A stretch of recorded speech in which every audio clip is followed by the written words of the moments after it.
Bueno, como todos sabemos, la educación ha sido una parte estratégica fundamental de nuestra historia para fomentar el futuro de un país.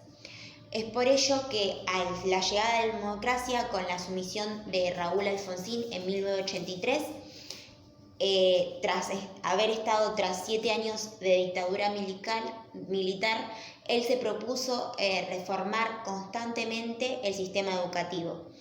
Una de esas reformas que él implementó fue reincorporar a los docentes tras haber estado cesantes,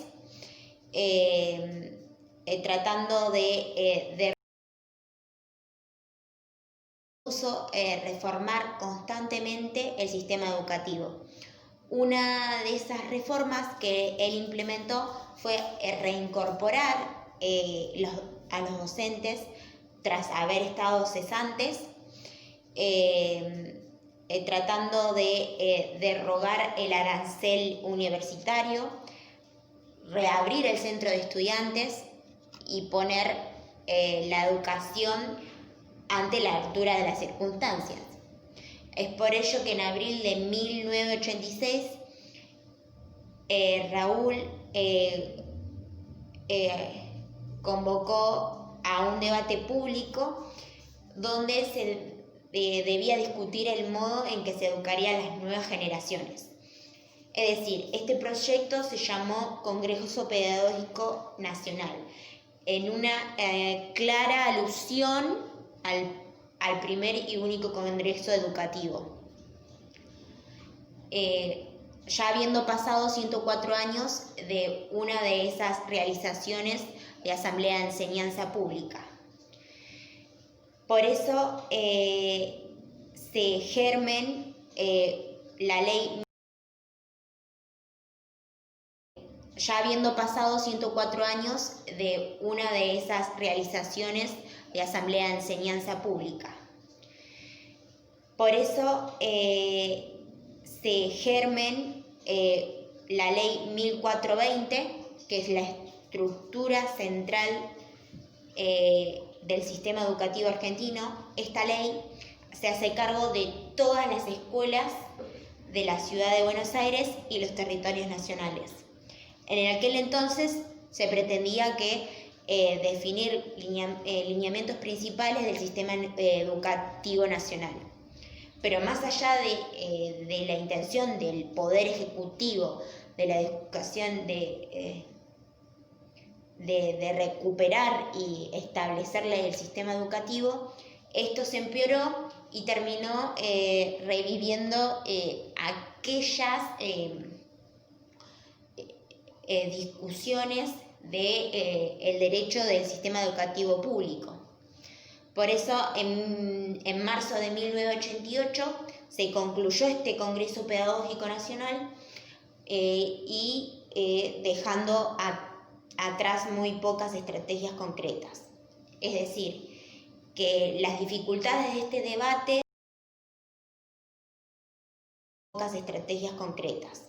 Es decir, que las dificultades de este debate sobre la educación seguían presentes en el medio público, pero sin embargo estaba prevalente la crisis económica, ya que presentaba un actor ineludible para aprovechar la educación para el proyecto de educación de Alfonsín. Esto hizo que al poco comienzo del ciclo lectivo de 1888, los docentes de todo el país decidieran levantar una huelga por tiempo indefinido. Por eso el 18 de mayo, de todos los puntos cardinales del país partieron hacia Capital Federal,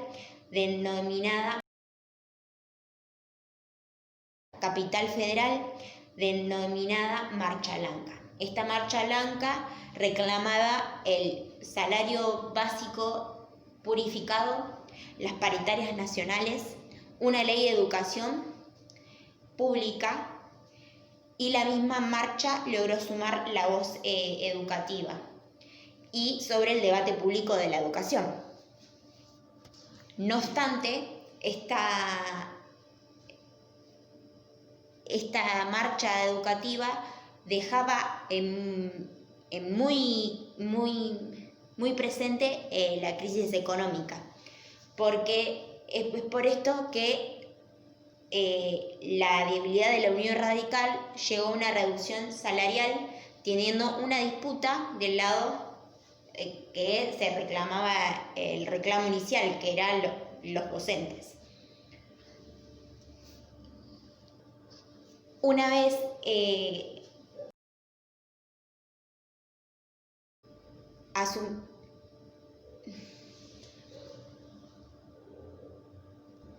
luego de la candidatura de Raúl Alfonsín, asume Carlos Menem, en 1989, dejando a la educación con pagos muy bajos a los docentes provinciales y dejando a las escuelas de La Rioja estuvieran abiertas solamente 87 días.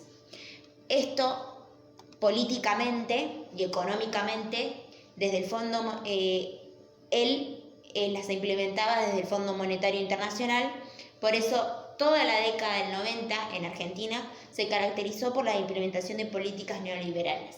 Estas políticas neoliberales se privilegiaban por el libre funcionamiento del mercado, es decir, que poco a poco aquellas primicias privatizadoras y defensoras de un Estado mínimo se irían transfiriendo al sistema educativo.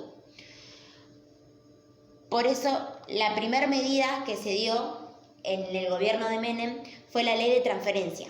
En 1992, esta ley establecía que los ámbitos de educación primario, secundario y terciario pasaban a depender de las provincias. Es decir, que el Estado se desligaba de la responsabilidad educativa, trasladándolo al costo del sistema a los presupuestos provinciales, algunos mayores que otros. Es por eso que esta Ley Federal de Educación fue sancionada en 1993, transformándola en una estructura organizativa en el interior del sistema e intervenía directamente y modificaba muchos de sus contenidos.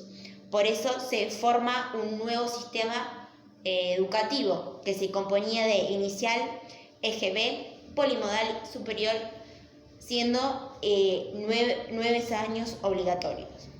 Por eso el modelo de educación que se había propuesto generaba una eficacia competitiva y un desmembramiento de la educación pública de la privada. Es decir, que el gobierno siguió avanzando ante la educación universitaria, una vez más arrastrando toda la educación pública. Una de las fervientes que apoyaban esta ley era Graciela Ginatesio, que era directora general de las escuelas provinciales, apoyando el manual educativo, quedando fuera de uso y reforma educativa que no tuvo retorno. Es decir, tanto Neuquén, Río Negro y San Juan, las provincias de Buenos Aires, fueron y se pusieron de pie a la lucha. Esta lucha que seguía constante. A pesar de todos estos conflictos y la legitimidad de la ley, igualmente se llevó adelante el 2 de abril de 1997. De esta manera, comenzando una nueva huelga de hambre de los docentes del tiempo indeterminado. Frente al Congreso Nacional. Allí se instaló la Carpa Blanca, que se extendería por más de 100.000 días. Esta huelga de hambre reclamaba un financiamiento educativo, salario de los docentes a término y la defensa pública. Por eso Carlos Menem terminó su segundo mandato dejando a los docentes en el mismo lugar, asumiendo Fernando de la Rúa, otro radical más. Una de las primeras medidas fue otorgar el financiamiento educativo sancionado el 30 de diciembre, que garantizaba un fondo salarial de 60 millones de pesos, supuestamente. Pero esta Carpa Blanca fue levantada por las supuestas promesas el 30 de diciembre de 1999. Sin embargo, este plan económico que se impulsó anteriormente, con el titular del sistema educativo y la provincia, donde el gobierno nacional se encargaría de enviar una partida de 80.000 millones de pesos para pagar el salario de los docentes. Una vez que concluyó el mandato de Néstor Kirchner, a fines de